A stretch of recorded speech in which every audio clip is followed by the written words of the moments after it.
And so we move on to Synergies and its role with EIT and with the KICs. Because whilst the KICs are structured and run autonomously, they always remain an active part of the big EIT community and of the Horizon 2020 framework programme for research and innovation. They're also part of the vision of the EU, which also means they could benefit from other EU policy and funding instruments. So this session, which we're starting now, aims to explain about potential synergies and complementarities between the EIT, the KICs, and other EU policy and funding instruments. There's the opportunity for you to ask questions too, so do be prepared. Our session's divided into 3 parts, and first we will hear from Denis Crowley and Jan Larosse from the European Commission.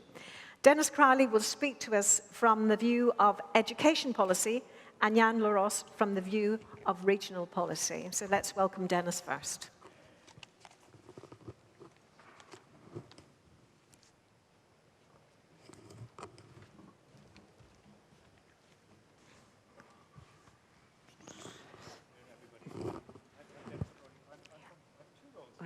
Can't hear you yet. Nobody can hear me, Yeah, so we can I'm not now, yes. performing either role at the moment.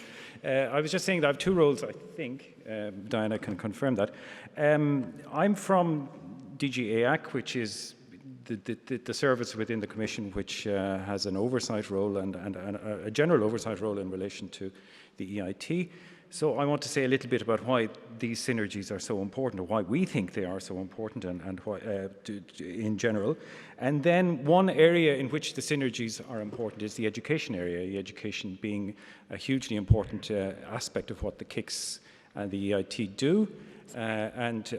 So one area in which we're looking for these synergies is that, and then another area where we also wish all of the KICs to be involved is the regional area, which is why Jan will follow on after me, and then after that the colleagues who will come to the podium will be colleagues who will have specific things to say about the areas of policy in which the new KIC on food will be involved and the new KIC on manufacturing should be involved.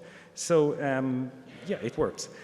Just briefly, the promotion of synergies and complementarities with other union policy is a priority. It's actually a requirement.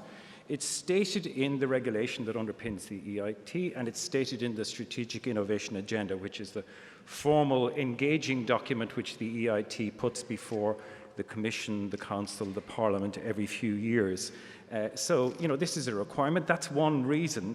I mean, I'd go on to say that there are other reasons why it's worth doing. Synergies and complementarities, we're looking for two-way interaction here. And we're looking for interaction which we think the reasons why we're looking for this interaction is not just that it's because of requirement, it's also because there is a strong incentive for KICs to do this. You will have heard earlier in the day about the funding model for KICs, whereby the EIT grant should be responsible for 25% of the funding and not more over the lifetime of the KIC. That leaves a big funding 75% gap to be filled from somewhere. Now, one potential source of that other funding is other EU programs. So the KICs have every incentive to be interested in what is available through other EU programs. And there's a third point, I think, that we should make about this is, and it's just simply to reflect on the last years of experiences, from where we sit in DG Education and Culture in the Commission, the KICs have clearly been really, really good at this and have wanted to do this. We can observe that the KICs in Climate KIC has been talking energetically with people in DG Climate Action. And it's through their links with DG Climate Action that they were able to have a huge influence on their topic. For example, at the recent Paris climate negotiations. And it's not just saying this because we're in the presence of the 2 recent KICs, in the presence of Andreas and Volker, but I think we certainly observed in Brussels that the 2 new KICs were incredibly quick off the mark in knocking on the doors of their respective areas in DG Grow, in DG Sante. You know, they've been very good at this. It clearly matters to the KICs. It's clearly valuable to the KICs, so that's the lesson to all of you potential KIC applicants for the future, this is something that you should be doing and you will value doing.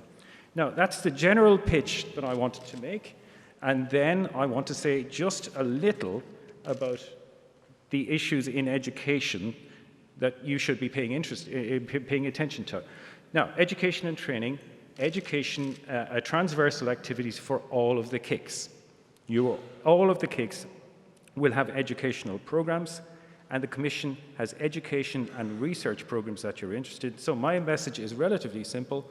There is Erasmus Plus, and there is MSCA, Marie Skłodowska-Curie actions within the research within the Horizon 2020.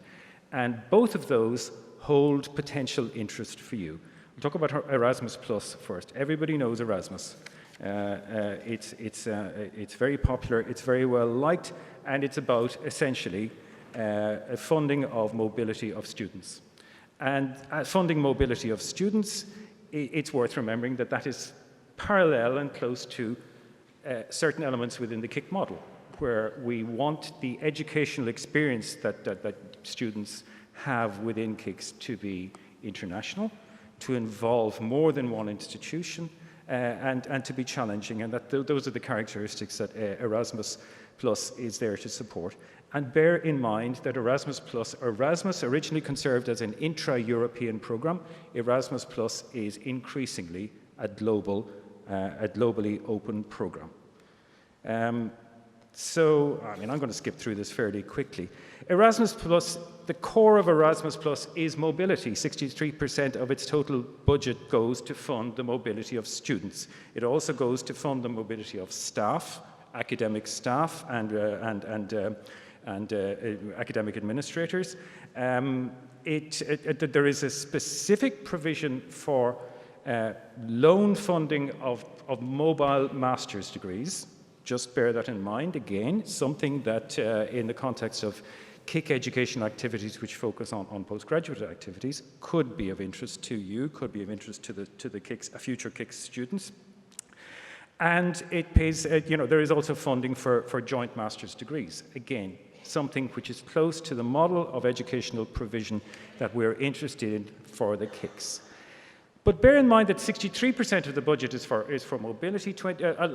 Other parts of the budget aren't about classic individual mobility of students. They are about effectively partnerships around educational challenges.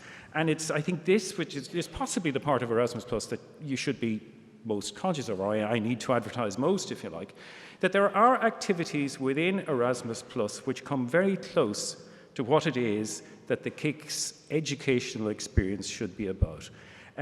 We have an action, it's there in the second line in that left-hand box there, an action which is described as it's knowledge alliances.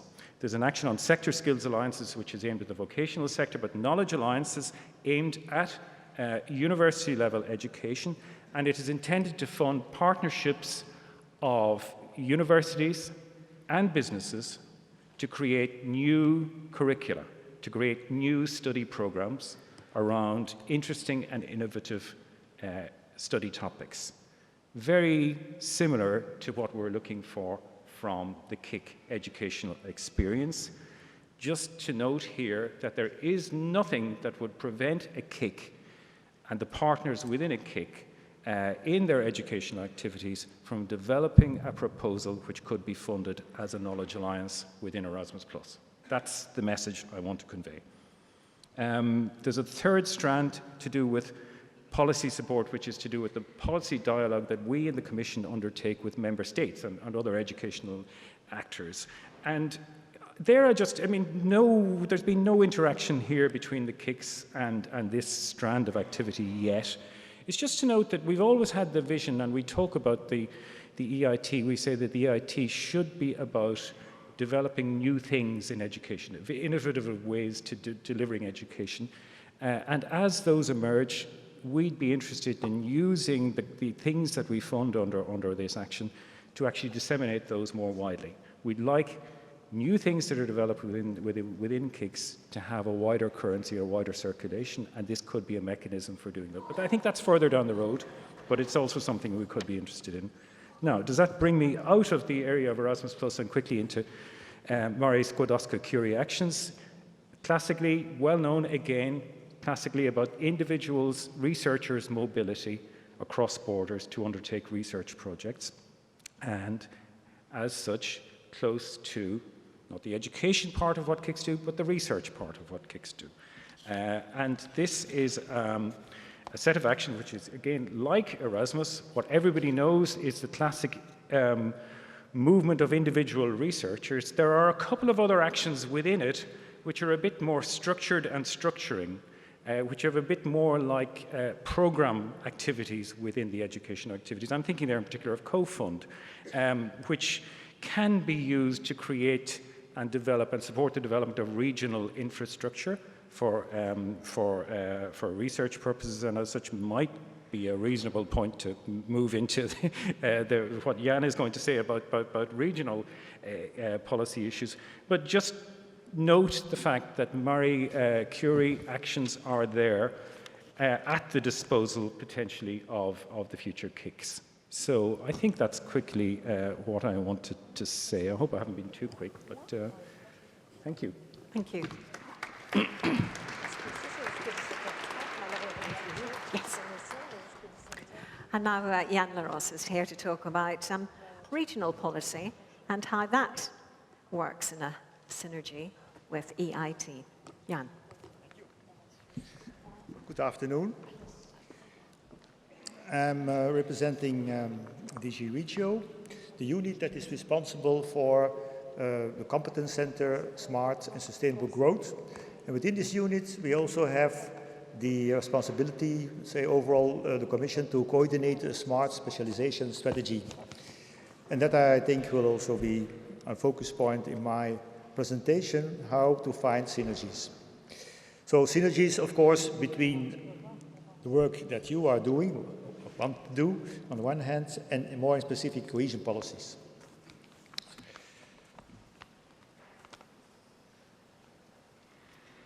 It works. So I have to make it a little bit shorter because I will run through some of the slides, but the main idea is to put the synergies in a framework in which synergy has a function, where it is useful to combine, say, multiple objectives. And this is in this situation of, let's say, the post-crisis, still the big issue, the big challenge to, let's say, do something about the investment gap, which make the economic transformation and competitiveness and growth and solutions for challenges possible. So in this context, we have the challenge to see how we can better use our instruments in a complementary, synergistic way to build indeed this European innovation ecosystem where those instruments can play a role for the mutual goal that we certainly share, so to strengthen the innovation capacity of Europe's countries, regions, actors. So in this sense, I will talk about a little bit what is cohesion policy all about, because it will take some bridging activity. And on the other hand, already announce a little bit of thinking and activities around policy synergies and funding synergies, more particularly in the context of Horizon 2020 and cohesion policy. And then I will announce some new developments that are clearly geared to the subjects of the new KIC calls, initiative to co-create, because we will not do it alone, a smart specialization platform on the thematic of agro-food value chains, and another one in the thematic of industrial modernization, close, of course, to added value manufacturing. So this is obviously an issue of finding out synergies and complementarity.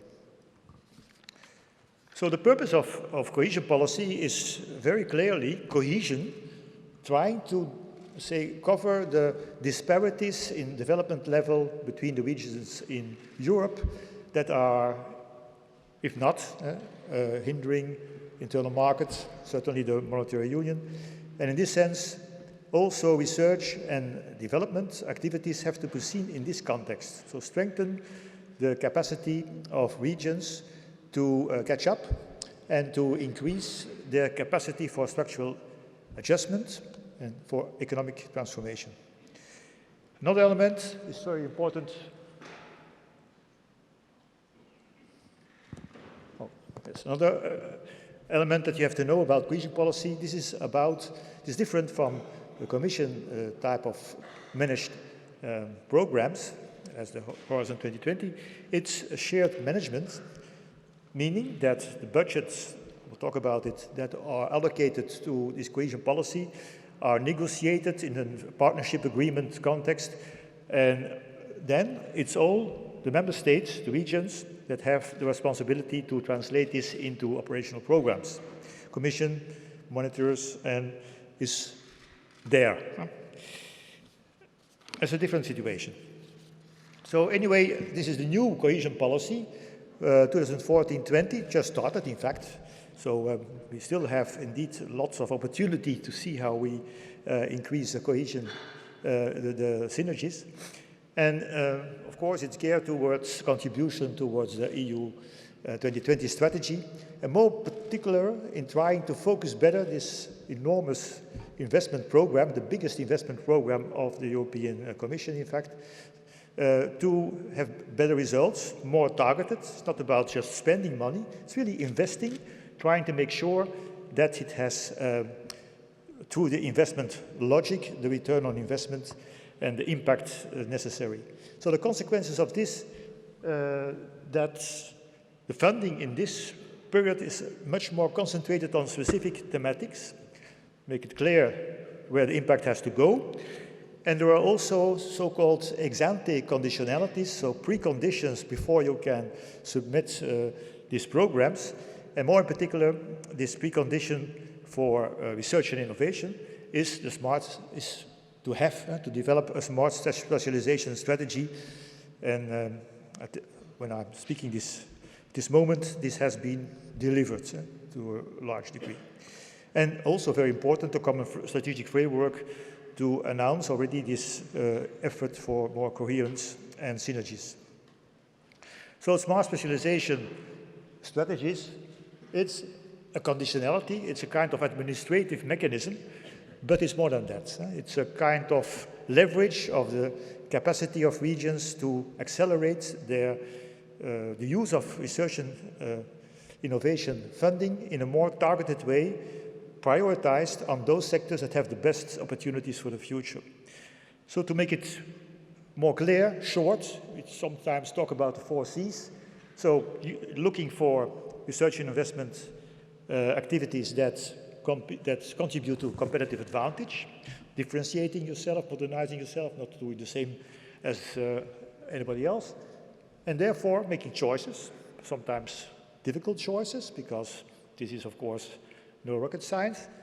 It's a process of discovery and looking for synergies in the sense also of critical mass in the region to build up these priority domains, ecosystems that can deliver impact. And that is through the mechanism of collaborative leadership of clusters. So that's in short. The state of the art of investing the European Structural Investment Fund is a budget of 45 billion distributed among those priorities, as you see, and indeed increased also by the funding that, of course, the national authorities themselves have to co-finance. The first priority, RTD and innovation, about 44 billion, is really subjected directly to, let's say, consistency with a smart specialization strategy that has been developed and has to be refined, of course. The other elements, the first 3, make up more or less innovation in the large sense and are indirectly also affected by the strategies, of course, that have been set up. And don't forget, of course, these important change makers, climate change adaptation, low carbon economy, that also have to do with research innovation issues that are also possibly to be co-funded in these programs. So that's an enormous amount of money. And in this sense, Synergies is about trying to make better impact and make sure that we can also, let's say, make sure that these disparities decrease through smart specialization. Leader regions, stronger regions in the value chain can also, let's say, connect with other regions that have particular niches and so build a European strength. That's indeed one element why Synergies in cooperation has also a strategic aspect in the context of making these choices and finding the partnerships that are complementary for economic impact. The Synergies concretely have to do indeed with impact, meaning that projects can be amplified, projects can be carried further. It's not about substituting through one fund, let's say, the necessary private co-funding. It's not diverting to the objectives of the program as such. No, it's not about the money, it's about indeed the objective of having impact through clever, smart and innovation research strategy that contributes to the transformation of your region, to challenges, to the way that in the future the region can be competitive. It's about bringing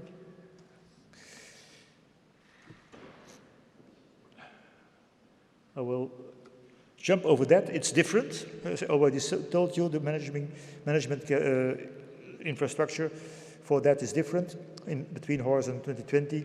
That is, as you know, managed centrally. The others are managed by the authorities in shared management style.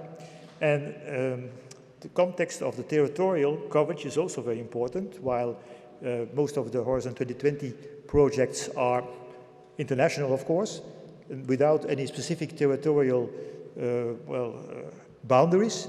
This ESSI funding has to do with specific territorial impact that might, of course, make the cohesion between those projects delivery more difficult. So this figure more or less gives you an idea how to achieve synergies in the innovation chain, going from capacity building over research to innovation and down market, downstream. So you see that ESSI funds operate as well in the capacity building as in the implementation for research and development. So this is a quite important synergy that already now is developing. The 80 billion of the research innovation, the research budget, and 120 billion for innovation in the wide sense, leading to capacities that are able to produce more research innovation of high quality, of excellence, and indeed implement the results coming out of Horizon 2020. So this is, I think, the broad picture, where smart specialization strategies also have to comply with. So you can achieve these synergies when you are operational in one project, but this is rather complicated. So this is foreseen, this is a kind of cumulative synergy, but the successive synergies that are taking this value chain approach are more likely. And also another element, so this is successive.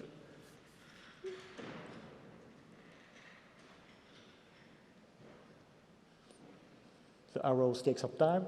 So you see indeed the succession and the type of projects that can embody the succession in a more meta-project type of approach. Another type of amplifying is a seal of excellence, where projects from RTD scheme for the SME initiative that are not funded but have passed the threshold of the quality assessment receive a kind of certification that would enable them to go to the local funding schemes and to try to access in an easy way, because the evaluation doesn't need to be repeated. It has been done quite well by the experts in the context of EU 2020. So this is a new scheme. First experiences are now implemented, I think in Lombardy. Somebody can tell something about it. So what is now at stake is that we have to, well, we'll skip this, all the kind of new elements introduced to make it happen. I think I also explained that the differences are quite strong. They are built in the design of those programs. But of course, this will not prevent us from going further. Consideration, of course, of all these differences, and not in the last place, the difference in the regime for state aid, while Horizon 2020 has a different regime. The grants that are given by governments in the context of the structural funds have to obey the rules of state aid.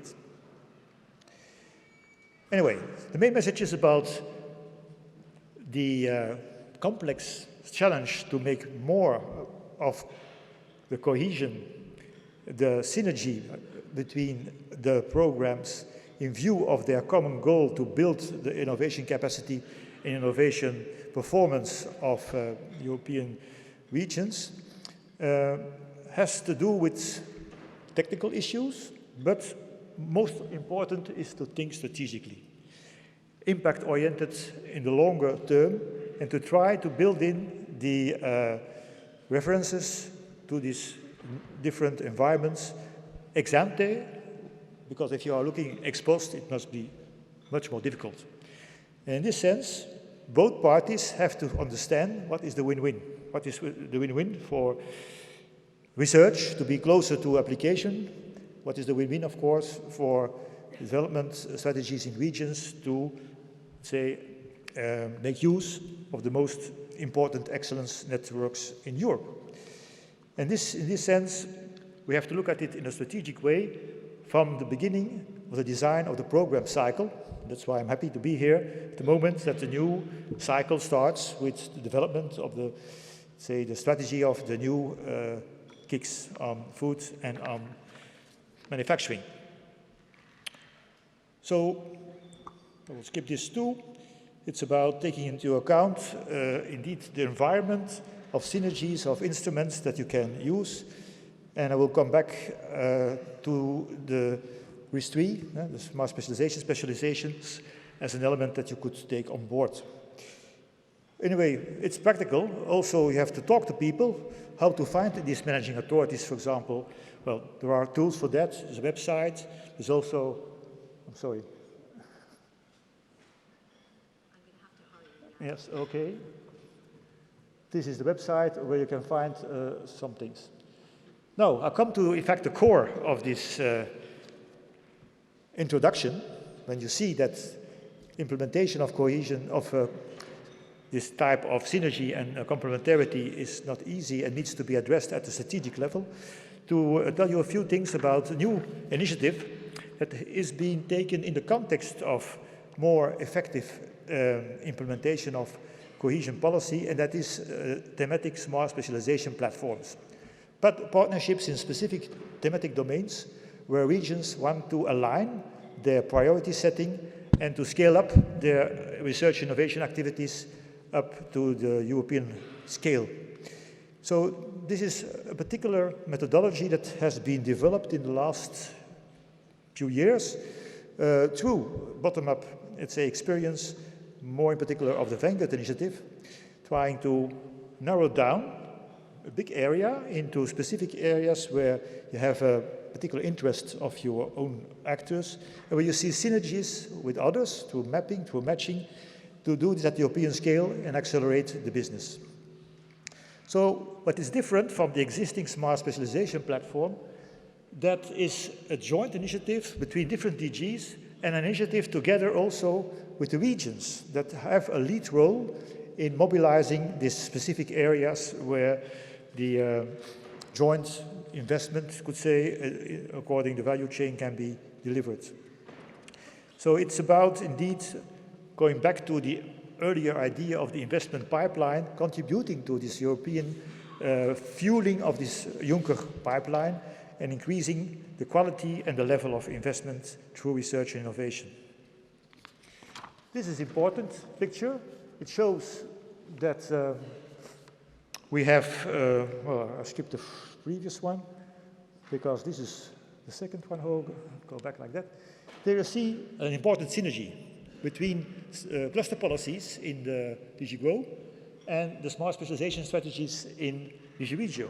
A very important synergy because we want to, let's say, combine this into strategic cluster partnerships for smart specialization that can be the partnerships through which these thematic investment platforms will focus on areas where they want to co-invest and articulate their smart specialization strategies. So this will be done in 4 different domains in the coming months to be developed.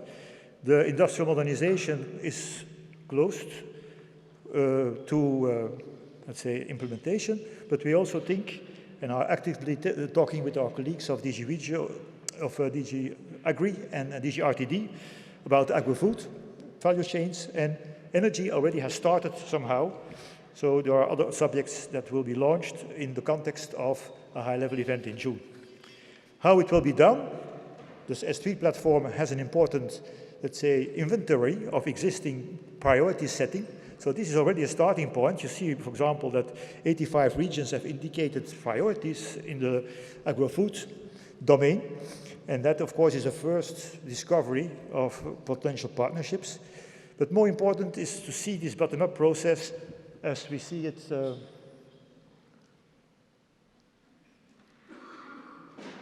I think I missed a few slides here, but no problem. This is the slides that should explain you the marriage between the cluster policies and the smart specialization approach, where European strategic cluster partnerships will be launched by DG GROW that, in fact, contribute to the cooperation in this thematic smart specialization platform, agri-food, for example, to dig deeper in the specific value chains where regions find their complementarities.